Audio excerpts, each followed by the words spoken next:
네, 이제 무더운 여름이 지나가고 짧은 반팔을 입게 되면 쌀쌀하게 느껴지는 가을이 되었습니다.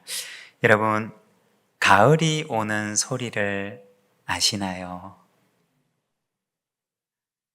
얼마 전에 어느 숲 해설가에게서 들었는데, 숲에서 숲을 해설하다가 보면 매미 소리보다 풀벌레 소리가 커지는 순간이 온대요. 바로 그때가 가을이 시작되는 때라고 하는 이야기를 들었습니다.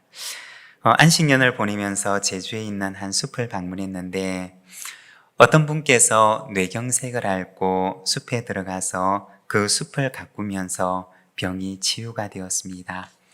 그분에게는 이 숲이 치유의 숲이 되었는데 이 숲에 가면 뿌리는 하나인데 줄기는 여러 개인 나무들이 있다고 합니다.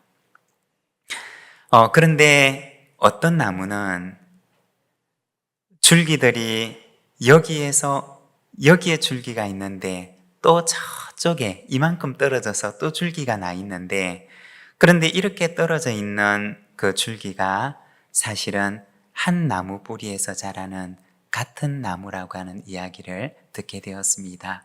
DNA를 조사를 해보면 전혀 다른 나무 같은 여기에 있는 나무와 여기에 있는 나무가 사실은 같은 한 뿌리에서 자란 같은 나무라는 이야기를 들었습니다.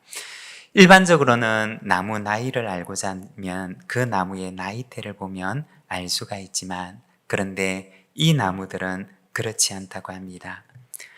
나이테를 보게 되면 몇십 년밖에 안 되었지만 사실은 그것보다 훨씬 나이가 많은 나무들이라고 합니다. 왜 그렇게 되었느냐? 옛날에 제주에서는 나무를 베어다가 땔감으로 쓰곤 했다고 합니다. 그런데 뿌리까지 다 캐내어서 그것을 땔감으로 썼던 것이 아니라 이렇게 나무가 자라면은 그 줄기를 잘라서 땔감으로 사용했다고 합니다. 그러니까 조금 자라면 잘라서 땔감으로 쓰고 또 조금 자라면 잘라서 땔감으로 쓰고 그렇게 했던 것입니다. 그래서 수십 개의 줄기를 가지게 된 나무의 이야기를 들었습니다. 여러분, 만일 나무의 입장에서 생각을 해보면 이 일들은 얼마나 절망스러운 일들이었을까요? 조금 자라면 잘라버리고 또 조금 자라면 잘라버리고, 그런데 그렇게 잘려도 거기에서 절망하지 않고 이 나무는 거기에서 또 다른 희망의 줄기를 내었던 것입니다. 그렇게 해서 그 숲을 덮어갔던 나무들의 이야기를 보았던 적이 있습니다. 여러분, 우리의 인생 가운데도 줄기가 잘리는 것 같은 절망스러운 순간들이 찾아올 때도 있습니다. 그러나 거기에서 절망하지 않고 다시 희망의 줄기를 내어보시기를 바랍니다. 언젠가 나의 인생이 희망의 나무들로 가득한 숲이 되어 있는 것을 보게 될 것입니다. 이러한 희망의 이야기가 바로 저와 여러분의 이야기가 되시기를 바랍니다. 오늘은 마태복음 6장 말씀을 통해서 감사, 새들과 꽃들처럼 이라는 제목으로 우리가 새들과 꽃들의 감사에 대해서 잠깐 함께 말씀을 묵상을 하고자 합니다. 먼저 첫 번째는 오늘의 하나님께 감사입니다. 25절에서 30절까지 말씀을 우리말 성경으로 봉독하는데 우리 함께 듣겠습니다. 그러므로 내가 너희에게 말한다. 자기 생명을 위해 무엇을 먹을까, 무엇을 마실까 걱정하지 말고 자기 몸을 위해 무엇을 입을까 걱정하지 말라. 생명이 음식보다 소중하고 몸이 옷보다 소중하지 않느냐. 곤충의 나는 저 새들을 보라. 씨를 뿌리지도 거두지도 창고에 쌓아두지도 않지만 하늘에 계신 너희 아버지께서는 먹이신다. 너희는 새들보다 얼마나 더 귀하냐. 너희 중 누가 걱정한다고 해서 자기 목숨을 조금이라도 더 연장할 수 있겠느냐? 어째서 너희는 옷 걱정을 하느냐? 들에 피는 저 백할 꽃이 어떻게 자라는지 보라. 일하거나 옷감도 짜지도 않는다. 그러나 내게 너희에게 말한다. 그 모든 영화를 누렸던 솔로몬도 이 꽃 하나만큼 차려입지는 못했다. 오늘 있다가도 내일이면 불 속에 던져질 들불도 하나님께서 그렇게 입으시는데 하물며 너희는 얼마나 더 잘 입으시겠느냐. 믿음의 적은 사람들아. 아멘. 아멘. 이 마태복음 6장의 말씀은 예수님께서 제자들에게 들려주신 말씀입니다. 늘 염려 속에 살아가는 제자들에게 예수님께서는 새들과 꽃들과 또 풀들의 이야기를 들려주셨던 것입니다. 새들의 아버지가 되시고 꽃들의 아버지가 되시고 또 풀들의 아버지가 되시는 하나님에 대해 말씀했던 것입니다.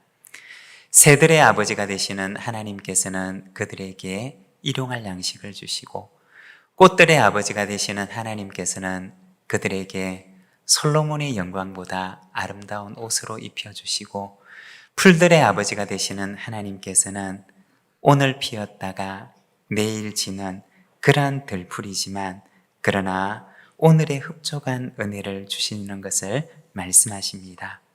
예수님의 말씀은 바로 이 하나님이 그들의 아버지가 바로 너희의 아버지다 라고 말씀하셨던 것입니다. 우리가 성경을 보게 되면 이스라엘 백성들이 애굽에서 나와서 가나안으로 지나갈 때 광야를 지나가게 됩니다. 그런데 이 광야에서 그들은 40년의 길을 걸어갑니다. 하나님께서는 이스라엘 백성들이 광야길을 걸어가는 그 40년 동안 매일같이 하늘로부터 만나를 내려주셨습니다. 매일같이 오늘의 양식을 내려주시면서 기적 같은 날들을 그들에게 허락해 주셨던 것입니다. 그러면 여러분 어떠할까요? 광야에서 40년을 걸어갔던 매일같이 하늘로부터 내려오는 그 만나를 먹었던 이스라엘 백성들은 하나님께 감사했을까요? 우리가 성경을 보면 그렇지를 않았습니다. 그들은 오늘의 양식에 감사하지 못하고 늘 내일의 염려 속에 불안해하고 또 불평하였습니다. 이들을 바라보는 하나님의 마음은 어떠하였을까요? 아마 하나님께서는 오늘 우리가 읽고 있는 예수님께서 제자들에게 들려주신 이 말씀을 그들에게도 들려주고 싶지 않으셨을까요? 공중의 새들을 보라, 들의 꽃들과 풀들을 보라. 너희는 이것들보다 더욱 귀하다. 새들의 아버지가 되시는 하나님께서, 꽃들과 풀들의 아버지가 되시는 하나님께서 오늘 너희의 아버지가 되신다 라고 말씀해주고 싶지 않으셨을까요? 우리가 성경을 읽을 때 하나님을 아버지라고 말하는 것을 보게 됩니다. 이때 아버지라고 하는 그 말 속에는 공급자라는 의미가 들어 있습니다. 생명의 공급자, 나의 생명을 지키시고 돌보시는 분, 또한 우리의 필요의 공급자, 우리의 결핍을 아시고 오늘 일용할 양식을 우리에게 허락해 주시는 우리의 아버지 하나님을 말하는 것입니다. 이처럼 성경에 나오는 이 아버지라고 하는 말 속에는 바로 공급자라는 의미를 가지고 있습니다. 그러면 우리는 왜 감사하지를 못하는 것일까요? 그것은 하나님을 나의 공급자라고 생각하지 않고 하나님 외에 다른 대상을 우리의 공급자라고 여기기 때문인 것입니다. 좋은 직장을 가지면 그 직장이 나의 공급자가 되고 직장의 상사와 또 나에게 월급을 주는 직장의 사장이 나의 공급자가 되고 하나님이 아닌 그 어떤 대상이 나의 공급자라고 여기기 때문에 우리는 그 공급자를 믿지 못해서 늘 불안해하고 평안을 누리지 못하고 또 감사하지를 못하는 것입니다. 직장도 그리고 상사도 그 누구도 우리가 믿고 의지할 수 있는 존재는 되지를 못합니다. 그들은 단지 하나님의 은혜가 흐르는 통로일 뿐이라는 것입니다. 우리의 참 공급자가 되시는 그 통로 넘어 우리의 아버지가 되시는 하나님이신 줄로 믿습니다. 우리는 언제 감사할 수가 있는 것일까요? 눈앞에 보이는 만나가 아니라 만나를 주시는 하나님 아버지를 바라볼 때 우리는 감사할 수가 있는 것입니다. 새들의 아버지가 되시고 꽃들의 아버지가 되시는 하나님께서 오늘 우리의 아버지가 되시는 줄로 믿습니다.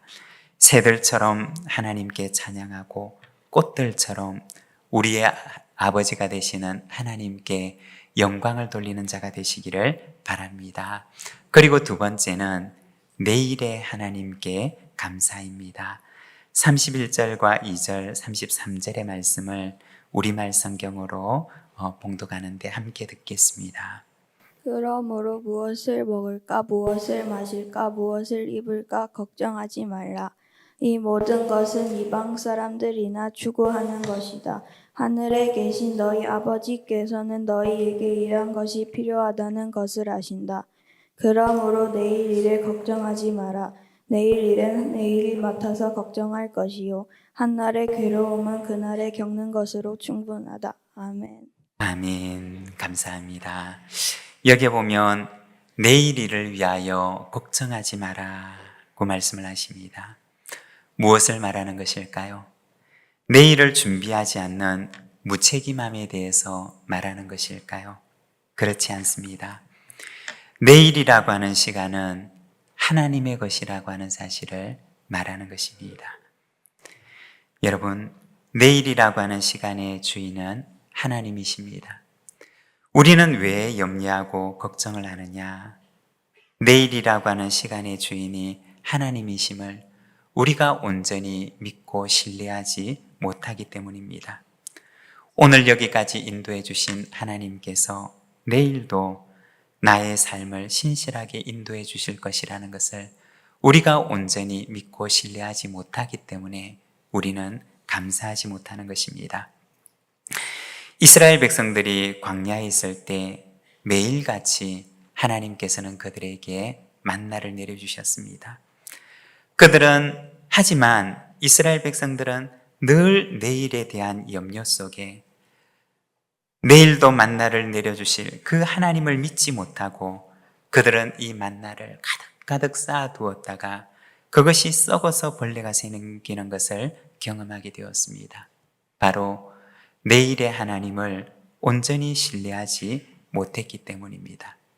오늘은 주셨지만 내일은 그 만나를 내려주시지 않으면 어떡하나 라는 불안으로 그들은 매일을 살았던 것입니다. 여러분, 누가 감사할 수가 있을까요?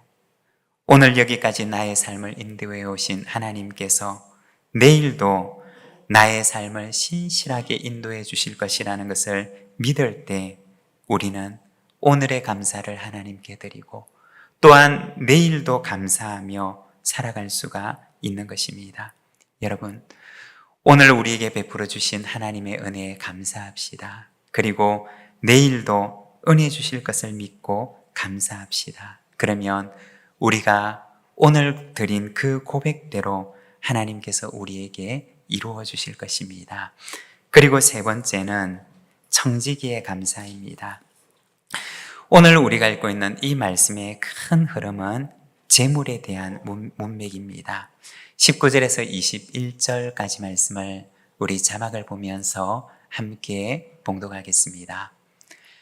너희를 위하여 보물을 땅에 쌓아두지 말라. 거기는 좀과 동록이 해하며 도둑이 구멍을 뚫고 도둑질하느니라.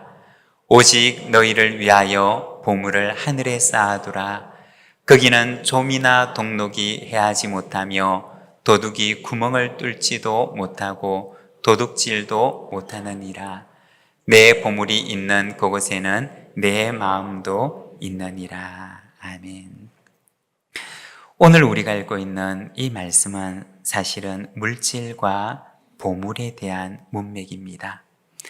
무엇이라고 권면을 하시느냐?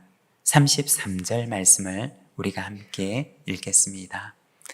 그런즉 너희는 먼저 그의 나라와 그의 의를 구하라. 그리하면 이 모든 것을 너희에게 더하시리라. 아멘. 예수님께서는 이 문맥 속에서 하나님의 나라와 의를 구할 것에 대해서 말씀을 하셨습니다. 그러면 하나님 나라와 의를 구하는 삶이라고 하는 것은 어떤 삶이냐? 바로 청지기의 삶인 것입니다. 물질에서 만족감을 얻고 물질이 주인인 줄로만 알고 살아가는 사람은 늘 불안해하고 또 염려하며 살아갑니다. 나를 위해서 무엇을 먹을까? 나를 위해서 무엇을 입을까? 나를 위해서 무엇을 마실까? 늘 자기 자신만 생각하며 자기 자신을 염려하며 자기를 위해 살아가는 것입니다. 그런데 청지기는 어떤 사람이냐? 그는 이 물질의 주인이 누구인지를 아는 사람입니다. 그리고 이 물질을 어떻게 써야지 물질의 주인이 되시는 하나님을 기쁘시게 할까라는 것을 아는 사람입니다. 그는 바로 청지기의 마음을 가지고 살아가는 사람입니다. 여러분, 늘 자기 자신만 생각하고 내가 무엇을 먹고 내가 무엇을 마시고 내가 무엇을 입으며 살아가지 라고 생각하는, 자기만 생각하며 살아가는 사람과 그 마음 속에 청지기의 마음을 가지고 살아가는 사람, 이 둘 가운데 누가 더 행복하게 살아갈까요? 청지기의 감사는 어떤 감사이냐? 바로 물질의 주인을 아는 감사입니다.